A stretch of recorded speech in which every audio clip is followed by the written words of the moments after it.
എല്ലാവർക്കും നമസ്കാരം. ഒരു ഉപദേശം നൽകുന്നതിന് വേണ്ടിയിട്ടാണ് ഈ വീഡിയോ.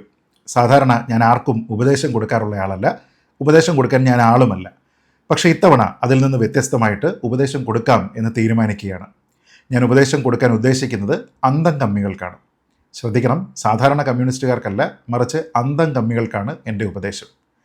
നമുക്കറിയാം, നമ്മുടെ മുഖ്യമന്ത്രിയായിരുന്ന ശ്രീ പിണറായി വിജയൻ്റെ മകൾ വീണ ടിയുടെ കമ്പനിയുടെ ബാഡ് ട്രാൻസാക്ഷനുമായി ബന്ധപ്പെട്ട് ED അവരുടെ വീട് റെയ്ഡ് ചെയ്തു. ആ റെയ്ഡ് ചെയ്തിരുന്ന സമയത്ത് അവിടേക്ക് കട്ടയും മുട്ടയും ഒക്കെ എറിഞ്ഞുകൊണ്ട് ED ഉദ്യോഗസ്ഥരെ കൊലപ്പെടുത്തുന്നതിന് വേണ്ടി ശ്രമിച്ച തലയ്ക്ക് വെളിവില്ലാത്ത കുറേയധികം അന്തം കമ്മികളുണ്ടായിരുന്നു. ആ അന്തം കമ്മികളെ മൊത്തത്തിൽ തൂത്തുവാരി എടുത്തുകൊണ്ട് ഇപ്പോൾ പോയിട്ടുണ്ട്. എല്ലാത്തിനെയും കിട്ടിയിട്ടില്ല, കുറേ എണ്ണത്തിനെ കിട്ടിയിട്ടുണ്ട്. അവൻ്റെയൊക്കെ കാര്യം കട്ടപ്പുകയാണ് എന്ന് മാത്രമേ പറയാൻ കഴിയുകയുള്ളൂ. അതുകൊണ്ട് തന്നെ ഈ വെള്ളിയാഴ്ച വീണ ടിയെ ചോദ്യം ചെയ്യുന്നതിന് വേണ്ടി സമൻസ് അയച്ച് കൊച്ചിയിലെ ED ഓഫീസിലേക്ക് വിളിക്കുമ്പോൾ ഇടപ്പള്ളിയിലും മറ്റുമുള്ള പല കട്ട ഫാക്ടറികളുണ്ടാകും, അവിടെയൊക്കെ പോയിട്ട് കട്ട സ്റ്റോക്ക് ചെയ്യരുത് എന്നുള്ള ഒരു ഉപദേശമാണ് എനിക്ക് അന്തം കമ്മികളോട് പറയാനുള്ളത്. എന്താണ് ഇപ്പോഴത്തെ പുതിയ സാഹചര്യം? ഇതിൽ നിന്ന് പുറത്തു വരാൻ വീണയ്ക്ക് അത്ര ബുദ്ധിമുട്ടായിരിക്കുമോ, അതോ അന്തം കമ്മികൾ കരുതുന്ന പോലെ താരതമ്യേന എളുപ്പമായിരിക്കുമോ എന്നുള്ളതിനെക്കുറിച്ചാണ് ഈ വീഡിയോയിൽ പരിശോധിക്കുന്നത്. നോക്കാം. നമുക്കറിയാം, രണ്ട് കമ്പനികൾ തമ്മിലുള്ള സുതാര്യമായിട്ടുള്ള ഇടപാടുകളായിരുന്നു വീണയുടെ എക്സാലോജിക്കും CMRLും തമ്മിൽ എന്നൊക്കെ അനാവശ്യമായിട്ട് യാതൊരു വിധത്തിലുള്ള കാര്യവുമില്ലാതെ പോയി വിശദീകരിച്ച് മാനം കെട്ട പ്രസ്ഥാനമാണ് CPM. CPMൻ്റെ നേതാവോ അല്ലെങ്കിൽ കമ്മ്യൂണിസ്റ്റ് പാർട്ടിയുടെ ഏതെങ്കിലും കാലത്തുണ്ടായിരുന്ന ഒരു നേതാവോ അവരുടെ ഭാരവാഹിയോ ഗവൺമെൻറ്റിൻ്റെ ആളോ ഒന്നുമായിരുന്നില്ല വീണ. മുഖ്യമന്ത്രിയായിരുന്ന പിണറായി വിജയൻ്റെ മകൾ എന്നുള്ളത് മാത്രമായിരുന്നു പാർട്ടിയുമായിട്ട് അവർക്കുള്ള ബന്ധം. എന്നിട്ടും അവരുടേതും അവരുടെ കമ്പനിയുടേതുമായിട്ടുള്ള ട്രാൻസാക്ഷൻസ്, കോൺട്രാക്റ്റ്, ഈ കാര്യങ്ങളെക്കുറിച്ച് ഇവരെന്തോ പഠിച്ച് സർട്ടിഫിക്കറ്റ് കൊടുക്കുന്നത് പോലെ ഒരാവശ്യവുമില്ലാതെ അനാവശ്യമായി ഗോളടിക്കാൻ നോക്കി പരാജയപ്പെട്ട പ്രസ്ഥാനമാണ് CPM. അങ്ങനെ ന്യായീകരിക്കാൻ ശ്രമിച്ചിരുന്ന CPMൻ്റെ ആൾക്കാരിൽ നിന്ന് ഇപ്പോൾ ഇവരെ ന്യായീകരിക്കുന്നതിന് വേണ്ടി ചാനൽ ചർച്ചകളിലേക്ക് വക്താക്കളെ കൊടുക്കാൻ പോലും കഴിയാത്ത ഒരു സാഹചര്യത്തിലേക്ക് അവരെത്തിയിരിക്കുകയാണ്. നേരത്തെ എന്തൊക്കെ തരത്തിലുള്ള സേവനങ്ങളാണ് വീണ നൽകിയിരുന്നത്, എന്തൊക്കെയാണ് അവരുടെ ക്രെഡിബിലിറ്റി എന്നൊക്കെ 1000 നാവുള്ള അനന്തരം കഴിയാത്ത രീതിയിലത്തേക്ക് വാഴ്ത്തുപാട്ടുകൾ പാടിയിരുന്ന K. അനിൽകുമാർ, KS അരുൺകുമാർ തുടങ്ങിയ നേതാക്കന്മാരെ ഇപ്പോഴത്തെ ഇതുമായി ബന്ധപ്പെട്ട ചർച്ചകളിലൊന്നും തന്നെ കാണാൻ പോലുമില്ല എന്നുള്ളതാണ് നമുക്ക് മനസ്സിലാകുന്ന കാര്യം. എന്തായാലും സമരഭടന്മാരായി വന്ന് ഇപ്പോൾ ജയിലിലായിരിക്കുന്ന അന്തം കമ്മികളെ പോലെ നിങ്ങൾ ആരും ആവരുതേ എന്നുള്ളതാണ് എനിക്ക് ജയിലിന് പുറത്ത് നിൽക്കുന്ന അന്തം കമ്മികളോടുള്ള അഭ്യർത്ഥന.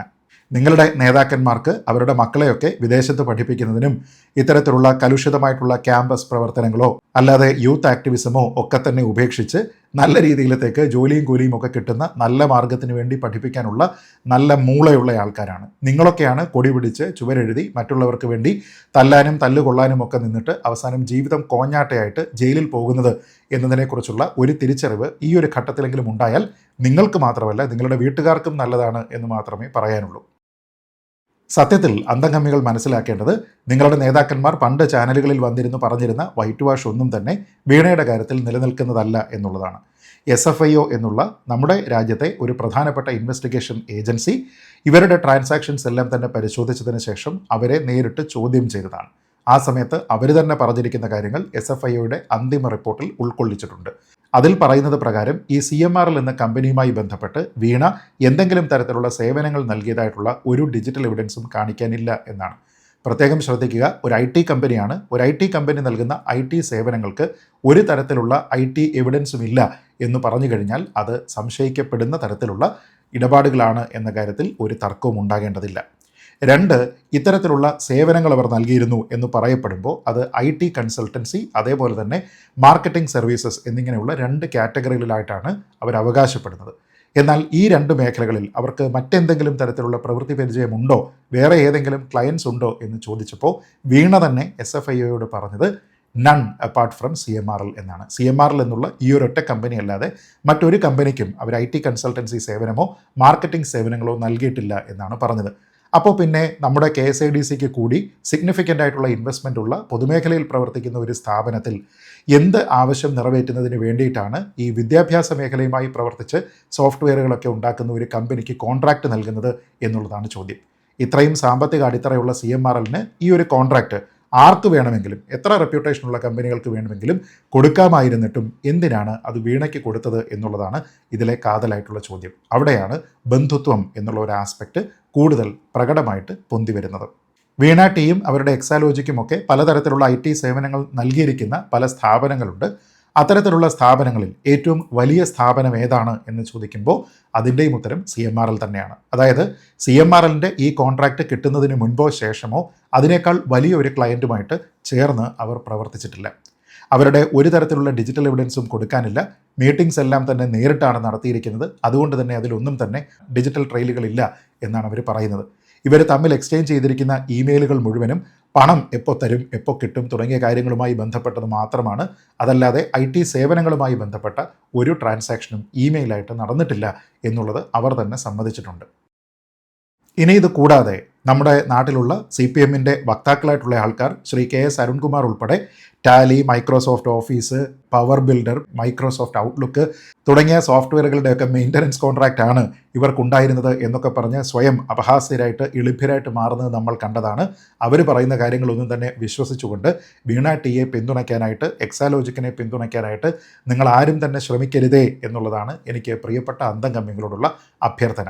നിങ്ങൾ പോയിട്ട് ED-കാരെ ആക്രമിക്കുകയോ കൊലപ്പെടുത്താനായിട്ട് ശ്രമിക്കുകയോ അവരുടെ വാഹനങ്ങളെ ആക്രമിക്കുകയോ അതിൽ ഉള്ള ഡ്രൈവറുടെ കണ്ണടിച്ചു പൊട്ടിക്കുകയോ ഒക്കെ ചെയ്തതുകൊണ്ട് നിങ്ങൾക്കും നിങ്ങളുടെ കുടുംബത്തിനും പോയി എന്നുള്ളതല്ലാതെ മറ്റാർക്കും ഒരു നഷ്ടവും അവിടെ ഉണ്ടാകുന്നില്ല.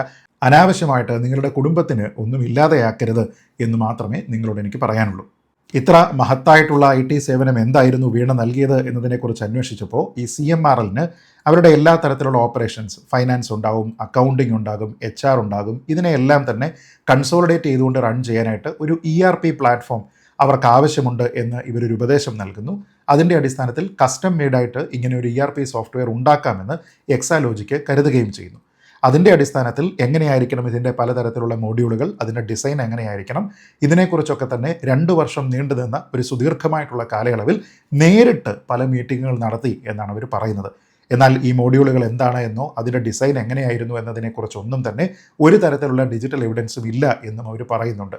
അപ്പോൾ ഇതിൻ്റെയൊക്കെ കോഡിങ്ങൊക്കെ ഇവർ പേപ്പറിൽ എഴുതി ഈ നേരിട്ടുള്ള മീറ്റിങ്ങിൽ കൊണ്ടുവന്ന് കാണിക്കുകയായിരുന്നോ എന്നെനിക്കറിയില്ല. എന്തായാലും ഒരു IT കമ്പനിയെ സംബന്ധിച്ചിടത്തോളം അത് പ്രവർത്തിക്കുന്നത് അങ്ങനെയല്ല എന്ന് IT-യെക്കുറിച്ച് ഏറ്റവും അടിസ്ഥാനപരമായിട്ടുള്ള ബേസിക് നോളജുള്ള ആൾക്കാർക്കും മനസ്സിലാക്കാൻ കഴിയുന്ന ഒരു കാര്യമാണ്. അപ്പോൾ ഇത്തരത്തിലുള്ള എന്തെങ്കിലും തരത്തിലുള്ള ഇടപാടുകൾ അവിടെ നടന്നതായിട്ടുള്ള ഒരു തെളിവുകളും അവിടെ ബാക്കിയില്ല എന്നുള്ളതാണ് പ്രധാനം. എന്നിട്ടോ 2 വർഷം കഴിഞ്ഞപ്പോൾ ഇത് നമ്മളെക്കൊണ്ട് കൂട്ടിയാൽ കൂടുന്നതല്ല, അതുകൊണ്ട് ഇത് മറ്റൊരു കമ്പനിയെ ഏൽപ്പിക്കാം എന്ന് ഇവർ തന്നെ പറയുന്നു. അങ്ങനെ പിന്നീട് വേറൊരു IT കൺസൾട്ടൻറ്റ് അവിടേക്ക് വരികയും ചെയ്യുന്നു. ആ IT കൺസൾട്ടൻറ്റ് കൊടുത്തിരിക്കുന്ന IT സേവനങ്ങൾക്ക് തെളിവുണ്ട്. അവർക്ക് കൊടുത്തിരിക്കുന്ന പ്രതിഫലം എന്നത് വീണയ്ക്ക് കൊടുത്തതുമായിട്ട് താരതമ്യം ചെയ്യാൻ പോലും കഴിയാത്തത്രയും ചെറുതുമാണ്. അതുകൊണ്ട് തന്നെ അന്തംഗമ്മികൾ നിങ്ങൾക്ക് ഇഷ്ടപ്പെട്ടാലും ഇല്ലെങ്കിലും മനസ്സിലാക്കേണ്ടുന്ന, ഉൾക്കൊള്ളേണ്ടുന്ന, കരഞ്ഞുകൊണ്ടാണെങ്കിലും വിശ്വസിക്കേണ്ടുന്ന ഒരു കാര്യമുണ്ട്. വീണ സ്വന്തം നിലയിലും എക്സാലോജിക് എന്ന കമ്പനി വഴിയും CMRLന് നൽകിയിരിക്കുന്ന സേവനങ്ങളുമായി ബന്ധപ്പെട്ട് തെളിവുകളൊന്നും തന്നെ ഡിജിറ്റലായിട്ട് ശേഖരിക്കാനായിട്ട് കഴിയുന്നില്ല എന്നുള്ളതാണ് പ്രധാനം. അത് കൊടുക്കേണ്ടുന്ന ഉത്തരവാദിത്തം വീണയ്ക്കാണ്, അത് കൊടുക്കാനായിട്ട് അവർക്ക് സാധിക്കുന്നില്ല. അങ്ങനെ ആരോപണ വിധേയയായിട്ട് പല ഏജൻസികൾ അന്വേഷിക്കുന്ന ഒരു വ്യക്തി ഒരു ഭാഗത്ത് നിൽക്കുമ്പോൾ അവരെ നിയമപരമായിട്ട് തന്നെ കോടതിയുടെ അനുമതിയോടുകൂടി തന്നെ അവരുടെ ട്രാൻസാക്ഷൻസ് അന്വേഷിക്കുന്നതിനും അവരെ ചോദ്യം ചെയ്യുന്നതിനും അവിടെ റെയ്ഡ് നടത്തുന്നതിനും ഒക്കെ ശ്രമിക്കുന്ന കേന്ദ്ര ഏജൻസികളുടെ നേരെ നിങ്ങൾ വന്ന് നെഞ്ചും വിരിച്ച് നിന്ന് കഴിഞ്ഞാൽ നമ്മുടെ ഈ പാണ്ടിലോറി വരുന്ന സമയത്ത് റോഡിൽ നെഞ്ചും വിരിച്ച് നിൽക്കുന്ന തവളകളുടെ അവസ്ഥ പോലെ തന്നെയാണ് നിങ്ങളുടെ അവസ്ഥ എന്നതിനെക്കുറിച്ച് നിങ്ങൾ മനസ്സിലാക്കുക. നിങ്ങൾ വലിയ ഹീറോസ് ആണ് എന്നൊക്കെ നിങ്ങൾ ചിലപ്പോൾ ചിന്തിക്കുന്നുണ്ടാകും. പക്ഷേ ഇതെന്ത് തരം കോമാളികളാണ് എന്ന മട്ടിലാണ് ഈ നാട്ടിലുള്ള സാധാരണക്കാരായിട്ടുള്ള ആൾക്കാർ നിങ്ങളെക്കുറിച്ച് ചിന്തിക്കുന്നത് എന്ന് മനസ്സിലാക്കുക. അതുകൊണ്ട് എനിക്ക് പ്രിയപ്പെട്ട അന്തംഗമ്മികളോട് ഒരിക്കൽ കൂടി പറയാനുള്ള ഒരു അഭ്യർത്ഥന, ദയവ് ചെയ്ത് എറണാകുളത്തുള്ള കട്ട ഫാക്ടറികളിൽ പോയി കട്ട ശേഖരിച്ചു കൊണ്ടുവരരുത്, മുട്ട ഫാമുകളിൽ പോയി മുട്ട ശേഖരിച്ചു കൊണ്ടുവരരുത്, ED ഉദ്യോഗസ്ഥരുടെ ഭാഗത്തേക്ക് പോകാതിരിക്കുക, ED ഓഫീസിൻ്റെ 7 അയലത്ത് പോകാതിരിക്കുക. അവരെന്താണെന്ന് വെച്ചാൽ അവരുടെ പണി ചെയ്യട്ടെ. വെറുതെ പോയിട്ട് നിങ്ങളുടെ വീട്ടിലുള്ള ഭാര്യയ്ക്കും കുട്ടിക്കും അമ്മയ്ക്കും അച്ഛനും ഒക്കെ നിങ്ങളെ ഇല്ലാതാക്കരുത് എന്ന് മാത്രം പറഞ്ഞുകൊണ്ട് EDയുടെ അന്വേഷണത്തിന് എല്ലാവിധ ഭാവുകങ്ങളും നേർന്നുകൊണ്ട് അന്തംഗമ്മികൾക്ക് വെളിവുണ്ടാകട്ടെ എന്ന് മാത്രം പ്രാർത്ഥിച്ചുകൊണ്ട് ഈ വീഡിയോ അവസാനിപ്പിക്കുന്നു. ലാൽ സലാം, ജയ് ഹിന്ദ്.